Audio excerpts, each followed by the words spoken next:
کتنی دفعہ کہا ہے یہ بدتمیزی مت کیا کرو۔ وہ غصے سے بولا، مگر آواز بہت دھیمی تھی۔ سوائے حیدر آفندی کے کسی نے نہ سنی۔ حیدر آفندی ہنس دیا۔ تو مجھ سے چھوٹا ہے اور ہمیشہ چھوٹا ہی رہے گا، پھر چاہے تیرا قد مجھ سے اونچا ہی کیوں نہ ہو جائے۔ وہ اس کے گال کھینچتا بولا اور اسے لیے اسٹیج پہ جا کے بیٹھا۔ مہندی تیری ہے، روہیل آفندی نے اسے یاد کروایا۔ جانتا ہوں، اس لیے چاہتا ہوں رسم کا آغاز میرا لاڈلا بھائی کرے، حیدر آفندی نے محبت سے کہا۔ روہیل مسکرا دیا۔ اس نے خود سب سے پہلے حیدر کو مہندی لگائی تھی۔ یوں رسم کا آغاز ہوا۔ سبھی خوشی سے رسم کر رہے تھے۔ آفندی حویلی کے سبھی افراد خوشی سے فنکشن میں موجود تھے۔ ہر چہرہ کھلا ہوا تھا سوائے روہیل آفندی کے، جس کی نظریں ایک طرف تھیں جہاں اندھیرا تھا۔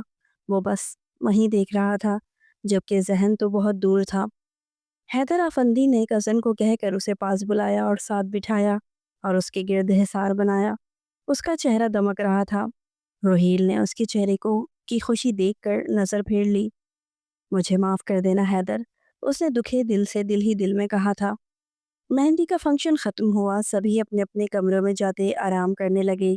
سبھی سو گئے سوائے روہیل آفندی کے، جو اپنے کمرے کی کھڑکی میں کھڑا تھا، ہاتھ میں سگریٹ پکڑے وہ ضبط کے مراحل طے کر رہا تھا۔ رات گزرتی جاتی اس کی بے چینی میں اضافہ کرتی جا رہی تھی۔ بار بار اس کے ذہن میں حیدر کا خوشی سے چمکتا ہوا چہرہ آ رہا تھا۔ کل رات تک اس کی خوشی ماند پڑ جانی تھی یا شاید ختم ہی ہو جاتی۔ وہ یہ سوچتا تڑپ رہا تھا، مگر وہ خود بھی مجبور تھا۔ اسی مجبوری میں روہیل کے دل و دماغ الگ جنگ میں تھے۔ رات گزر گئی۔ صبح کا روشن سورج چمکتا روشنی ختم کرتا جا رہا تھا۔ دور مسجد میں فجر کی اذان ہونے لگی۔ سبھی حویلی والے اٹھ چکے تھے۔ آج حیدر کی بارات تھی تو سبھی اس کی تیاری کرنے لگے۔ دادا ابا نے سب کو سختی سے کہا تھا کہ وقت پر پہنچنا ہے، جو وقت پر تیار نہ ہوا اسے یہیں چھوڑ جائیں گے۔ تبھی وہ سب تیزی سے تیاری کر رہے تھے۔ روہیل اپنے کمرے سے 11 بجے بالکل تیار ہو کے نکلا تھا۔ وہ سیدھا حیدر کے کمرے میں گیا۔ وہ بھی تیار بیٹھا تھا۔ روہیل نے جا کر اسے گلے لگایا اور بغیر کچھ کہے باہر نکلتا گیٹ عبور کر گیا۔ کچھ دیر تک بارات بھی نکل گئی۔ جب روہیل نے بار بار فون کرنے کے باوجود کال نہ اٹھائی تو دادا نے حیرت سے حیدر کو جھوٹ کہا کہ وہ دوسری گاڑی سے نکل چکا ہے، اسے راستے میں کچھ کام تھا۔ حیدر کو اس بات پر شدید دکھ ہوا تھا، مگر وہ دادا کی بات رد نہیں کر سکتا تھا۔ تبھی بارات کے لیے روانہ ہوا۔ وہ اکیلا تھا دولہا کی کار میں، باقی سبھی اس کے پیچھے تھے۔ حیدر اپنے دھیان میں تھا، تبھی اس نے گاڑی کی اوور اسپیڈ پر دھیان نہیں دیا، نہ ہی غلط راستے کی طرف مڑتے دیکھا۔ کچھ دیر بعد گاڑی ایک جھٹکے سے رکی تو حیدر آفندی اپنی سوچوں سے نکلا۔ کیا ہوا؟ اس کے پوچھنے پر بغیر جواب دیے ڈرائیور باہر نکلا اور اس کی طرف آتا دروازہ کھولا۔ حیدر نہ سمجھی سے اسے دیکھتا رہا اور باہر نکلا۔ کیا ہو رہا ہے یہ کس جگہ لے آئے ہو مجھے؟ اس نے آس پاس جنگل دیکھ کر پوچھا۔ آپ اگر بغیر کسی بحث کے میرے ساتھ چلیں گے تو آپ کے لیے بہتر رہے گا۔ ڈرائیور کے کہنے پر حیدر نے حیرت سے اسے دیکھا۔ حیدر کو کچھ کہنے کے لیے لب کھولتے دیکھ کر ڈرائیور نے بغیر اسے سمجھنے کا موقع دیے اس کے بازوؤں کو پکڑتے مروڑ دیا اور اس کے منہ پر رومال رکھا۔ حیدر ہوش گوا گیا۔ ڈرائیور نے اسے گھسیٹتے واپس گاڑی میں ڈالا اور گاڑی لاک کر دی۔ بارات پہنچ چکی تھی مگر دولہا غائب تھا۔ نہ ڈرائیور کا نمبر لگ رہا تھا اور نہ ہی حیدر کا۔ سبھی پریشان تھے۔ ایسا کیسے ہو سکتا تھا؟ حیدر تو پہلے ہی نکلا تھا ان سے آگے، اس کی گاڑی تھی، پھر وہ کیسے نہ پہنچا؟ یہ سوچتے سبھی کے دماغ گھومنے لگے۔ روہیل کے چہرے کی پریشانی واضح تھی۔ کافی دیر حیدر کا نمبر ملاتے جب وہ تھک گیا تو دادا ابا کے پاس گیا۔ میں حیدر کو ڈھونڈنے جا رہا ہوں، اس نے پیشانی مسلتے کہا اور جانے لگا۔ رکو روہیل آفندی، دلہن کے بابا کی پکار پہ بھی رکا۔ دیکھیں چچا جان، حیدر کہاں گیا ہے ہمیں نہیں پتا، مگر اب بہت دیر ہو چکی ہے۔